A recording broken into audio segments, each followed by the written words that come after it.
Okay, hello friends. सो कैसे हैं आप सब? I hope that you are doing well. और आज हम जो है स्टार्ट करेंगे a pact with the sun, जो कि बुक है आपकी। बुक का नाम यही है और फर्स्ट चैप्टर जो है इसमें है वो है ए टेल ऑफ टू बर्ड्स। सो हम यहाँ पे डिस्कस करेंगे समरी लाइन टू लाइन। अच्छे से मैं पढ़ाऊंगा तो ध्यान से सुनिएगा। चलिए। सो जितने भी छोटे छोटे हमारे जूनियर्स हैं, जिनको समझ समझ में नहीं आई थी स्टोरी, या फिर अपने आप से जब वो पढ़ने की कोशिश कर रहे थे तो कुछ वर्ड्स नहीं समझ आए, तो definitely I am going to help you. Right. So let's start, और वीडियो को अच्छे से देखिएगा स्टार्टिंग टू द एंड। चलिए। There once lived a bird and her two newborn babies in a forest. They had a nest in a tall, shady tree, and there the mother bird took care of her little ones day and night. देखो यहाँ पे क्या है, एक ना, अगर हम photo देखें तो यहाँ पे होता क्या है कि दो पक्षी दिखेंगे आपको ये छोटे छोटे पिक्चर्स में। थोड़ा सा मैं पिक्चर से स्टार्ट करूँ तो यहाँ पे छोटे छोटे पक्षी देखेंगे। एक्चुअली ये डिफरेंट एनवायरमेंट में जो है पलते हैं, बढ़ते हैं, और देखते हैं ये आगे जाके क्या बनते हैं। दोनों एक ही जगह से निकल के आते हैं, बट आगे जाके ये बिछड़ जाते हैं जब, तो फिर इनकी एनवायरनमेंट के चलते ये क्या बन के निकलते हैं, वो एक देखने लायक स्टोरी रहेगी। तो चलिए स्टार्ट करते हैं। तो एक एक बर्ड था और उसके दो न्यू बच्चे थे। यहाँ पे जो आप देख सकते हो, उनका एक घोंसला भी था एक शेडी ट्री में, यानी कि झाड़दार और जहाँ पे छायादार कह लो ट्री के नीचे था। ठीक है। और मदर जो है इनका देखभाल करती थी दिन और रात। एक दिन क्या होता है, one day there was a big storm. एक दिन आंधी आती है, और आंधी तूफान में क्या होता है, lightning and rain and the wind blue down many trees. तो विंड जो है यानी कि तूफान से जो है कई पेड़ जो है इधर उधर गिर जाते हैं। Big heavy branch hit the next nest and kill the bird. और होता क्या है कि इसी दिन जब बारिश आती है काफी ज्यादा, तो इनके पेड़ को भी जो है क्षति होती है, नुकसान होता है, और जो इनका घोंसला है इधर उधर वो भी बिखर जाता है, हिट होता है और वो बिखर जाता है। और इससे होता है क्या है कि किल्ड द बर्ड, जो मदर बर्ड थी उसको जो है चोट लगने के कारण उनकी मृत्यु हो जाती है। Fortunately for the baby birds a strong wind blew them away to the other side of the forest. अब इससे होता क्या है कि जो आंधी आई थी तो बच्चे जो थे छोटे छोटे वो भी इधर उधर जो है बिछड़ गए आपस में। One of them came down near a cave where a gang of robbers live. तो उनमें से जो एक था वो आता है एक ऋषि के वहां पे, जो है the other landed outside a rishi's ashram a little distance away. एक जो है ऋषि के आश्रम के पास आके गिरता है एक पक्षी का बच्चा, और एक दूसरे वाला जो है एक लुटेरे जो है उनके जो गैंग है उनके पास आके जो है गिर जाता है। कुछ जो लुटेरे वगैरह थे, डाकू वगैरह, उनकी गैंग के आसपास। तो अब देखो दो एनवायरनमेंट मिले। अब यहाँ पे जो बीएड की स्टूडेंट्स हैं, they can link the story with the environment. Heredity and environment से जो है आप लिंक कर सकते हो, आपने पढ़ी भी होगी साइकोलॉजी में। ठीक है। ये थोड़ा सा मैं हट के बता रहा हूँ दोस्तों, जो सिक्स क्लास में है उनके लिए ये वाला पार्ट नहीं है जो मैं अभी बता रहा हूँ। This is for the BEd, कह लो जो बीएड कर रहे हैं, परस्यू कर रहे हैं, फिर आगे कर रहे हैं, उनके लिए है। यहाँ पे लिंक करना चाहते हैं तो कर सकते हैं। चलिए आगे देखते हैं। Days past and the baby birds became big birds. तो धीरे धीरे जो है ये बेबी बर्ड्स जो है वो बड़े बड़े बर्ड्स बन जाते हैं। One day the king of the country came to the forest to hunt. तो एक दिन क्या होता है कि जो राजा होता है वो शिकार के लिए आता है, और शिकार करते करते उसे एक हिरन दिखती है और वो उसके पीछे पीछे चल देता है। Road after it it rain deep into the forest. और ऐसा करते करते वो फॉरेस्ट में, जंगल में काफी ज्यादा जो है अंदर चला जाता है। Soon the king lost his way and didn't know where he was. और होता क्या है इसी बीच, he just can not find कि वो कहाँ है, कहाँ एग्जैक्ट उसकी पोजीशन क्या है, और वो खो बैठता है अपना रास्ता। He rode on for a long time till he came to the other side of the forest. और ऐसा करते करते वो जो है फॉरेस्ट की दूसरी साइड आ जाता है, और वहां थक हार के, वेरी टाइट बाय नाउ, और इससे इतना थक जाता है he got off his horse. और अपनी गॉट ऑफ का मतलब होता है दोस्तों उतरना। ठीक है। गॉट ऑफ मतलब उतरना, कहाँ से, अपने घोड़े से। He got off his horse and sat down under a tree. तो एक पेड़ के नीचे बैठता है, दैट स्टूड नियर अ केव, जो कि एक गुफा के आसपास था उनका वो पेड़।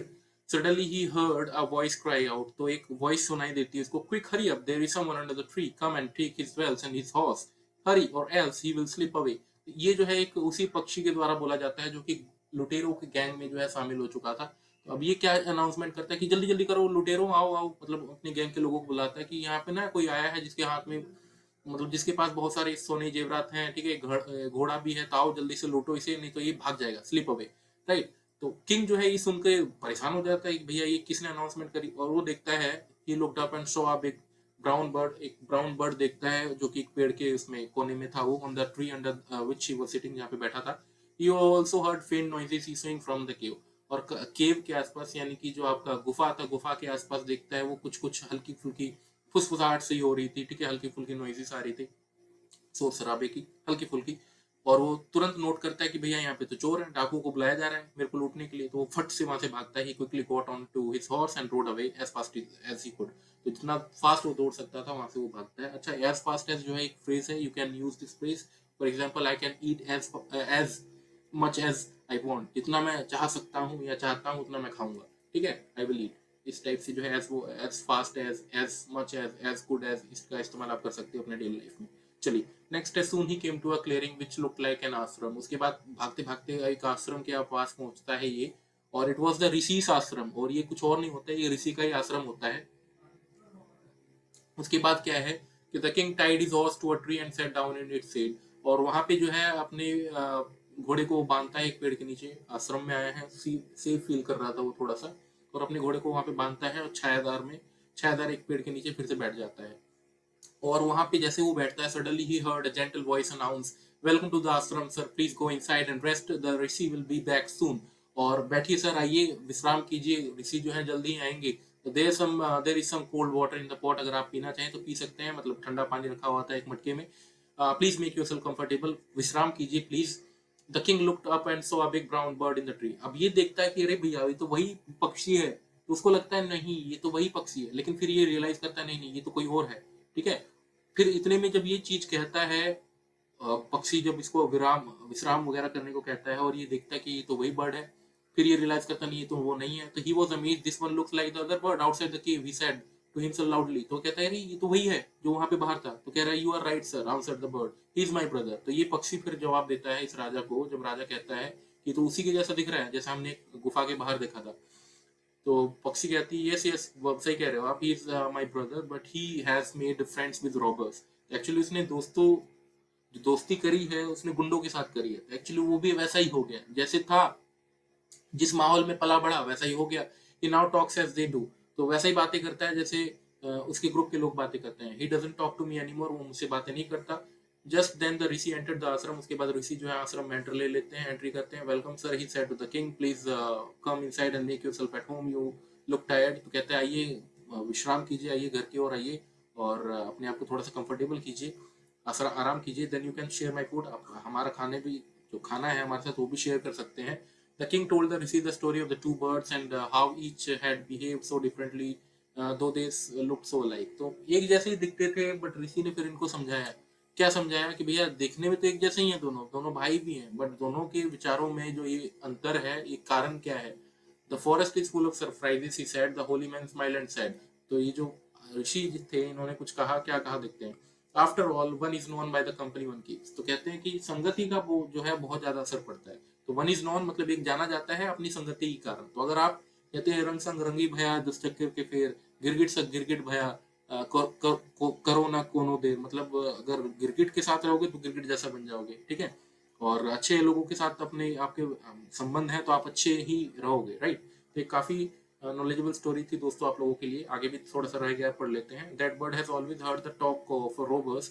तो उन्होंने जो वो वाला पक्षी है जो गुफा के बाहर आपको मिला था, उसने गुंडों के बारे में हमेशा सुना, और सुना तो उसको इमिटेट भी किया, उसको फॉलो भी किया। He imitates them and talks about robbing people.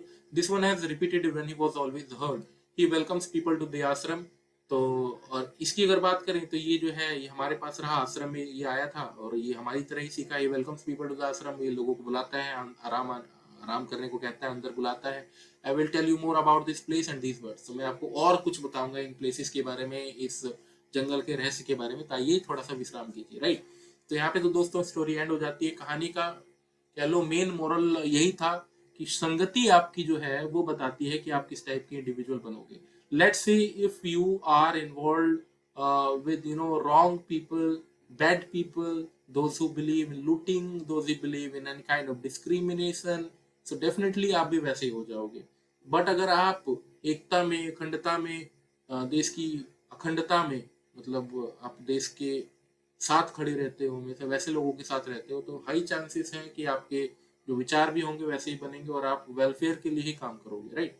तो ये तो होगी मोरल ऑफ द स्टोरी की बात। थोड़ा सा मैं बीएड स्टूडेंट्स पे आता हूँ। क्लास 6 वाले students, they can like this video, subscribe to this channel. मैं ऐसी वीडियोस आप लोगों के लिए लाता रहूंगा। चाहे आप किसी भी स्टेट में बैठे हो, मेरे घर बैठे वीडियोस जो है आप लोग देख सकते हो। चलिए आप लोग अब जा सकते हैं इस वीडियो को शेयर करके। शेयर भी कर दीजिएगा अपने दोस्तों के बीच। बाकी बीएड स्टूडेंट्स जो है यहाँ पे बैठे रह सकते हैं, उनको मैं थोड़ी सी और चीजें बताना चाहता हूँ। देखो यहाँ पे जो मेन मुद्दा है, the first thing that we can you know take as inference from the story, there is a debate between heredity and environment, कह लो, जो हमने पढ़ी थी साइकोलॉजी में। तो ये चीज कहीं ना कहीं यहाँ पे हमें शो होती है कि क्या डिसाइड करता है, मतलब क्या हमारी जो हेरिडिटी है वो हमारी जो सोशल डेवलपमेंट है, पर्सनैलिटी डेवलपमेंट है, उसको इम्पेक्ट करती है, कि हमारा हमारा एनवायरनमेंट करता है, कि हम जो अपने पेरेंट्स से जो जीन्स वगैरह लेके आए हैं उस पर डिपेंड करता है। तो ये वाली डिबेट भी आप जो है ऐड कर सकते हो। चलिए, यही पॉइंट मेरे को 2 ऐड करने थे। आई होप कि आपको जो है अच्छी तरीके से समझ आ गया होगा। मैं मिलता हूँ आपसे नेक्स्ट वीडियो में। अभी के लिए बस इतना ही। ख्याल रखिएगा खुद का, अपनों का। Have a great day. Thank you.